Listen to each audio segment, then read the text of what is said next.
অৱশেষত অভিনেত্ৰী বৰষা ৰাণী বিষয়াৰ কন্যাৰ নাম ৰাজহুৱা কৰিলে অভিনেত্ৰী বৰষা ৰাণী বিষয়াই।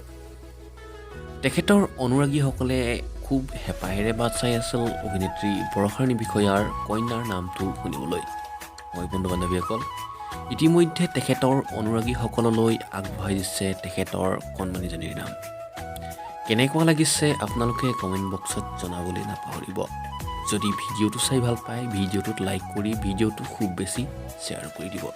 বন্ধু বান্ধৱীসকল, অসমৰ জনপ্ৰিয় অভিনেত্ৰী বৰষা ৰাণী বিষয়াৰ কন্যাৰ নামটো হ'ল আদিত্ৰী বৰুৱা আৰু এই নামটো তেখেতৰ ঘৰৰ পৰিয়ালৰ ফালৰ পৰা দিয়া হৈছে।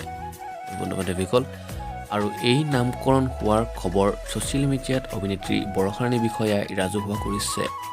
বন্ধু বান্ধৱীসকল, যদি ভিডিঅ'টো চাই ভাল পালে ভিডিঅ'টোত লাইক কৰিবলৈ নাপাহৰিব আৰু অভিনেত্ৰী বৰষা ৰাণী বিষয়াৰ কন্যাৰ নামটো আপোনাৰ কেনে লাগিছে কমেণ্ট বক্সত জনাবলৈ নাপাহৰিব আৰু ভিডিঅ'টো আপোনালোকে এটা শ্বেয়াৰো কৰি দিব।